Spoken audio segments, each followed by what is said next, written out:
B J پی کو ہرانے کے لیے ہم نے پیشکش کی کہ ہم کو 5 سیٹ دے دو آپ، مگر وہاں پر جو گٹھ بندھن کے لوگ تھے غرور و تکبر میں ڈوبے ہوئے تھے۔ یہ جو نعرہ لگتا ہے الیکشن کے وقت کے سیکولرزم کو بچا لو، سب سے بڑے جھوٹے، سب سے بڑے دھوکہ دینے والے یہی ہوتے ہیں۔ اور ناگپور میں جہاں کہیں بھی مسلم الپ سنکھیک سماج کے علاقے ہیں وہاں پر سیمنٹ روڈ کا کوئی انتظام نہیں۔ میں نے پوری دلیلوں کے ساتھ مودی کی حکومت کو بے نقاب کیا، ایکسپوز کیا۔ اگر آپ صرف ووٹر بن کر رہیں گے تو نوجوان بچوں کو جھوٹے الزام میں جیل میں ڈال دیا جائے گا۔ اگر آپ صرف ووٹر بن کر رہیں گے تو مسلمانوں کے بچے اور بچیاں اسکول کی تعلیم سے محروم ہو جائیں گے۔ بسم اللہ الرحمن الرحیم۔ السلام علیکم ورحمۃ اللہ وبرکاتہ۔ معزز حاضرین اکرام، بزرگان قوم اور ملت، عزت دار ماں اور بہنوں، غیور نوجوان ساتھیوں، منچ پر بیٹھے ہوئے مجلس اتحاد المسلمین کے تمام ذمہ داران، جناب یوسف پنجانی صاحب نائب صدر مہاراشٹرا اور تمام مجلس اتحاد المسلمین کے 17 امیدوار، یہ میری خوش قسمتی ہے کہ میں آج دوبارہ ناگپور کو آنے کا موقع ملا اور ایک اللہ کے ولی کے آستانے کے قریب سے آپ تمام کو مخاطب کرنے کا مجھے موقع مل رہا ہے۔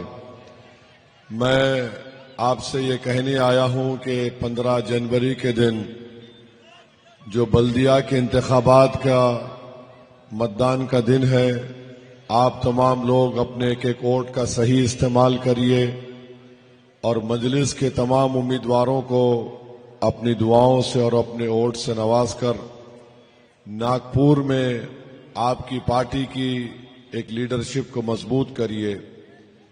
یقیناً بہت سے ڈیولپمنٹ کے ترقیاتی کاموں کو انجام دینا ہے، مگر اس بات کی تکلیف مجھے ہے کہ مرکزی وزیر نتن گڈکری کی پارلیمانی کانسٹیٹوئنسی میں یہ حصہ آتا ہے اور ناگپور میں جہاں کہیں بھی مسلم الپ سنکھیک سماج کے علاقے ہیں وہاں پر سیمنٹ روڈ کا کوئی انتظام نہیں، سیوریج لائن کا کوئی انتظام نہیں، اور پھر بہت سے ایسے تکالیف ہیں۔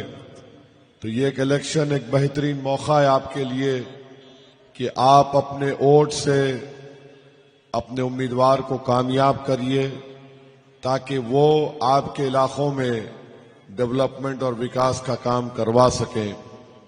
میں آپ سے بار بار یہی کہہ رہا ہوں کہ الیکشن آپ کو زمینی سطح سے اپنی لیڈرشپ کو بنانے کا ایک بہترین موقع آپ کو فراہم کرتا ہے، اور مجلس اتحاد المسلمین نے ہمیشہ یہی کوشش کی کہ آپ کے ووٹ سے اپنے نمائندوں کو کامیاب کیا جائے۔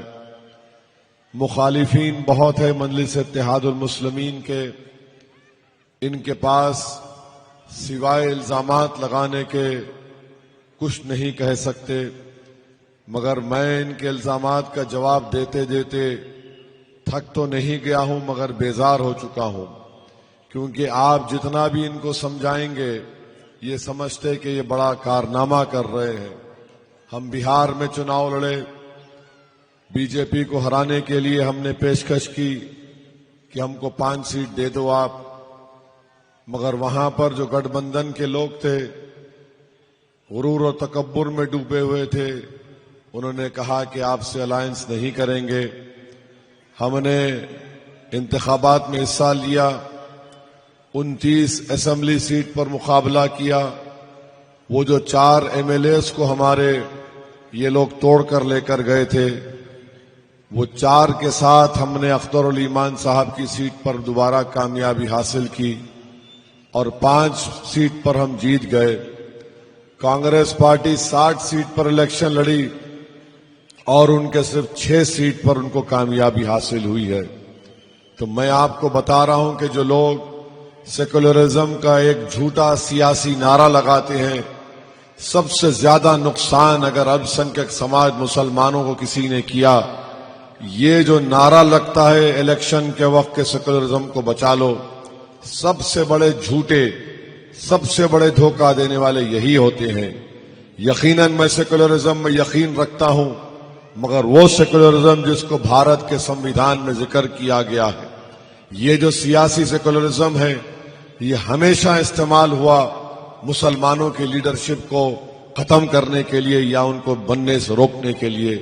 یہ جو سیکولرزم استعمال ہوا، یہ لوگ جو نعرہ لگاتے ہیں اس وقت کہاں رہتے ہیں لوگ جب مسلمان بچے جیلوں میں ان کی جوانی سڑ جاتی ہے؟ کہاں رہتے ہیں لوگ جب گھروں کو توڑ دیا جاتا ہے؟ تو میرے عزیز دوستوں اور بزرگوں، میری آپ سے ایک درمندانہ اپیل ہے کہ آپ ان چیزوں پر غور کریے۔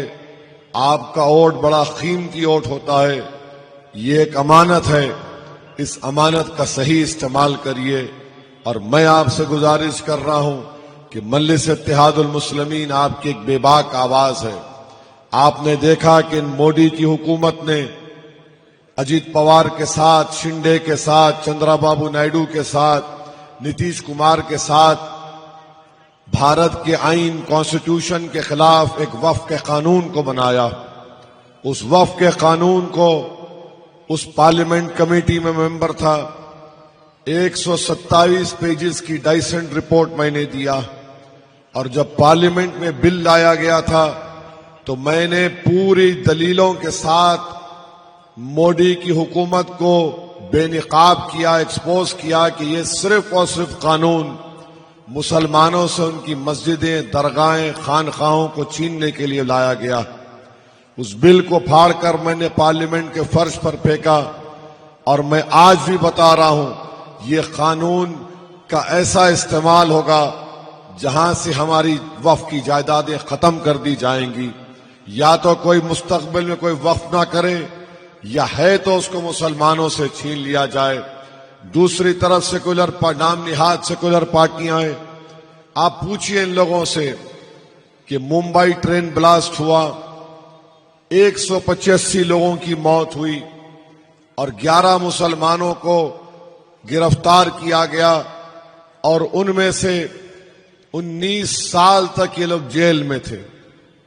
آپ بتائیے، بمبئی ہائی کورٹ نے ان کو بری کر دیا۔ وہ 185 لوگ جو مارے گئے، ان کے افراد خاندان کے لوگ پوچھ رہے ہیں کس نے ہمارے رشتہ دار کو مارا یا ہمارے باپ کو مارا۔ جو مسلمان 19 سال جیل میں تھے وہ سوال کر رہے ہیں کہ ہم کو جیل میں کیوں رکھا تم نے۔ آج آپ جان کر تکلیف محسوس کریں گے کہ ایک کمال انصاری کو بھی گرفتار کیا گیا تھا مدھوبنی بہار سے۔ کووڈ میں کسی کو بیل نہیں ملی، کمال انصاری کووڈ میں ان کا انتقال ہو گیا۔ بچے پیدا نہیں ہوئے تھے، بیٹی ایک ایکیوز کی جیل میں باپ ہے تو باپ نکل کر کہتا ہے کہ میں نے جیل کی سلاخوں سے پیچھے اپنی بیٹی کو دیکھا۔ تو یہ کب تک ناانصافی کا دور اسی طریقے سے استعمال ہوگا؟ یاد رکھیے، میں آپ کو اس اہم جگہ سے کہہ رہا ہوں، بھارت اور مہاراشٹرا میں ہر سماج کا ایک پولیٹیکل لیڈرشپ ہے۔ اگر کسی سمودائے کی پولیٹیکل ایجنسی نہیں ہے تو مسلمانوں کی نہیں ہے، اور ہم صرف ووٹر بن کر رہ گئے۔ اگر آپ صرف ووٹر بن کر رہیں گے تو گھر پہ بلڈوزر چلے گا۔ اگر آپ صرف ووٹر بن کر رہیں گے تو نوجوان بچوں کو جھوٹے الزام میں جیل میں ڈال دیا جائے گا۔ اگر آپ صرف ووٹر بن کر رہیں گے تو مسلمانوں کے بچے اور بچیاں اسکول کی تعلیم سے محروم ہو جائیں گے۔ اگر آپ ووٹر بن کر رہیں گے تو آپ کو سماجی انصاف نہیں ملے گا۔ اگر آپ ووٹر بن کر رہ جائیں گے تو عزت کی نگاہوں سے آپ کو کوئی نہیں دیکھے گا۔ جس دن آپ اپنی پولیٹیکل ایجنسی کو بنائیں گے، جس دن آپ شہری بنیں گے، حقوق آپ کو ملنا شروع ہو جائیں گے۔ سٹیزن وتھ رائٹس ایک ووٹر سے بڑا ہوتا ہے۔ یہ تمام سیاسی پارٹی، چاہے بی جے پی ہو، یہ اجیت پوار ہو، شنڈے ہو، یہ صرف ڈرا کر آپ کا ووٹ حاصل کرنا چاہتے ہیں۔ دوسری جانب کانگریس ہے، یہ صرف آپ کو ووٹر اس لیے بنانا چاہتی ہے تاکہ کچھ آپ کا کام نہ ہو سکے۔ مجلس آپ سے کہہ رہی ہے کہ آپ لیڈر بنیے، سٹیزن وتھ رائٹس بنیے، اپنی پولیٹیکل ایجنسی کو بنائیے. آج آپ دیکھتے ہیں کہ سپریم کورٹ نے حالیہ دنوں میں 2 نوجوانوں کو بیل نہیں دی. کیا آپ جانتے کیوں نہیں دی سپریم کورٹ نے بیل؟ اس لیے نہیں دی کہ ڈاکٹر منموہن سنگھ کی حکومت نے، اس وقت ہوم منسٹر چدمبرم تھے، انہوں نے ایک قانون لے کر آیا اور انہوں نے ڈیفائن کیا کہ دہشت گردی کیا ہوتی ہے. میں اپنے 5 منٹ کی تقریر میں اس وقت پکار کر کہہ رہا تھا کہ سیکشن 15A کا استعمال مسلمانوں پر، دلت آدیواسیوں پر ہوگا. میں نے اپنے تقریر میں کہا کہ اینی ادر وے کا مطلب کیا ہے. اروندھتی رائے کی رائٹنگ پر اس کو جیل میں ڈالا جا سکتا ہے. 180 دن کا ڈیٹینشن اس میں رکھا گیا کہ بغیر پولیس کو کسٹڈی ملے گی 180 دن کی. آج سپریم کورٹ نے ان دونوں بچوں کو بیل نہیں دینے کی وجہ بتائی. سیکشن 15A کہاں انہوں نے؟ کہاں یہ کانگریس والے جو آج کہتے ہیں بڑی بڑی باتیں کرتے ہیں؟ ٹیررزم کا ڈیفینیشن لکھ دے کہ اینی ادر وے. آپ بتائیے کیا کوئی ٹیررزم اینی ادر وے میں ہو سکتا ہے؟ 5.5 سال سے وہ بچے جیلوں میں سڑ رہے ہیں. اپنی بہن کی شادی کے لیے پیرول پر نکلتا ہے. امراوتی میں کسی کو ڈالا گیا جیل میں 3.5-4 سال. کیا قانون UAPA کا؟ اور حد تو یہ ہو گئی کہ 2019 میں امت شاہ نے UAPA کا امینڈمنٹ لایا. آپ کو معلوم کس نے اس کو سپورٹ کیا؟ وہ قانون کیا کہتا ہے؟ NIA کا ایک انسپیکٹر دلی میں بیٹھ کر ناگپور میں کسی کو بھی ٹیررسٹ بول دے گا. اس قانون کو سپورٹ کیا کانگریس پارٹی نے. میں امتیاز جلیل صاحب اپوز کیے، ووٹنگ کروائے، ہر امینڈمنٹ کے سیکشن پر ووٹنگ کرا اسپیکر کو بول کر کہ شاید کانگریس کم سے کم دیکھے گی کہ اویسی ان کو ایکسپوز کر رہا ہے، مگر کانگریس پارٹی ٹچ سے مس نہیں ہوئی. میں اپنی تقریر میں کانگریس کے لوگوں سے کہا کہ میں اللہ سے دعا کرتا ہوں کہ تمہارے نیتا 1 سال 2 سال جیل کو جائیں، تم کو پتا چلے گا ہماری تکلیف کیا ہوتی ہے. تو بھڑک گئے، پورے اٹھ گئے. میں نے کہا یہی تمہارا ری ایکشن ہے. جب تم پر آنچ آتی ہے تو تم دیش کو سر پہ اٹھا لیتے، اور جب ہمارے گھر برباد ہو رہے ہیں 70 سال سے، تم قانون بنا رہے ہو، ہم برباد ہو رہے ہیں. تو میرے عزیز دوستوں اور بزرگوں، میری آپ سے اپیل ہے کہ نریندر مودی نے جو قانون بنایا اور آج جو ظلم ہو رہا ہے، جو نشانے پر مسلمان کو رکھ دیا گیا، ایک نفرت کا بازار عام کر دیا گیا، ہماری زندگی کی کوئی قیمت نہیں، ہماری خوشیوں کی کوئی ہمارے کو موقع نہیں ملتا. ہر طرف یا تو بنگلہ دیشی ہیں، یا تو پھر آتنکوادی ہیں، یا تو پھر فلاں ہیں. آخری اس دور کا خاتمہ اسی وقت ہوگا جب بھارت کے مسلمان اپنے مقدر کے فیصلے کریں گے. اور آپ اگر یہی سمجھیں گے نہیں یہ آئے گا وہ پارٹی، کوئی کسی کو آپ سے محبت نہیں ہے، صرف تمہارے ووٹ سے ہے.